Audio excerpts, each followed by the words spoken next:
ఇదివరకు ఇదే రాహుల్ గాంధీ ఆనాడు అక్టోబర్ నెలలో నవంబర్ నెలలో పోయిన సంవత్సరం ఆటో ఎక్కిండు, హైదరాబాద్కి వచ్చిండు, ఆటో ఎక్కిండు.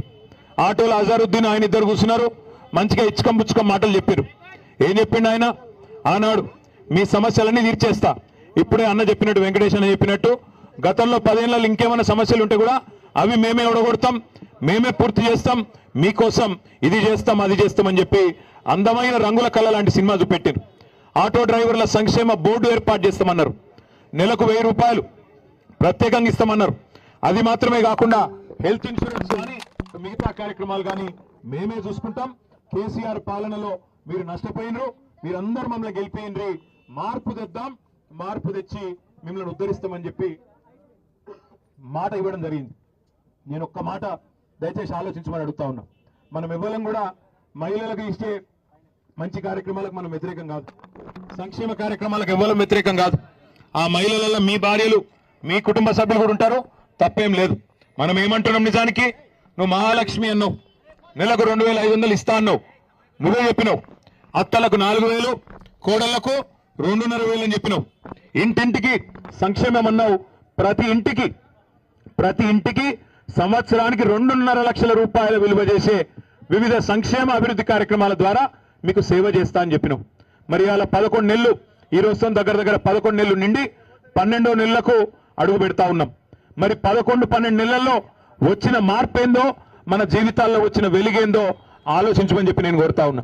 మీరందరూ ఇక్కడికి వచ్చిన ఆటో అన్నదమ్ములు కూడా చాలా మంది చదువుకున్న వాళ్ళు ఉన్నారు, డిగ్రీలు చేసిన వాళ్ళు ఉన్నారు, ఇంటర్మీడియట్ చదివిన వాళ్ళు ఉన్నారు, పీజీలు చేసిన వాళ్ళు కూడా కొంతమంది ఉన్నారు. ఎందుకంటే ఉద్యోగాలు లేక అవకాశాలు లేక కూడా పొట్టకూటి కోసం ఆటో కొనుక్కొని చేస్తూ, ఆటో కిరాయికి తీసుకొని, లీజుకి తీసుకొని నడుపుకుంటూ వాళ్ళు కూడా ఉన్నారు. నేను మిమ్మల్ని ఆలోచించమని అడుగుతా ఉన్నా. ఈ 11 నెలల్లో తెలంగాణలో ఒక ఆటో డ్రైవర్లే కాదు, మేము అసెంబ్లీలో శాసనసభ సమావేశాల్లో ప్రభుత్వం దృష్టికి తీసుకొని వచ్చినాం. రైతుల ఆత్మహత్యలు మళ్ళీ మొదలైనాయి, నేత కార్మికుల ఆత్మహత్యలు మళ్ళీ మొదలైనాయి, ఆటో డ్రైవర్ల ఆత్మహత్యలు కూడా ఎక్కడా లేని విధంగా, ఎన్నడూ అనుకోని విధంగా ఇలా ఆటో డ్రైవర్ల ఆత్మహత్యలు కూడా మరి ప్రారంభమైన పరిస్థితి కూడా పేర్లతో సహా, ఏ ఊరు, ఏ పేరు, ఎవరు చనిపోయినారు, ఆటో నడుపుకునే తమ్ముడు ఎక్కడ చనిపోయినాడన్న వివరాలు కూడా ప్రభుత్వానికి, ముఖ్యమంత్రికి శాసనసభలో మేము మాట్లాడి ప్రధాన ప్రతిపక్షంగా ఇవ్వడం జరిగింది. నేను మీ అందరినీ ప్రార్థించేది ఒకటే, మీ అందరితో రిక్వెస్ట్ చేసేది ఒకటే, ఆలోచించమని కోరేది కూడా ఒకటే. ఇదే ప్రభుత్వం ఇచ్చిన మాటలు, నేనేమి కొత్తగా చేస్తున్న డిమాండ్లు కూడా ఏం లేవు.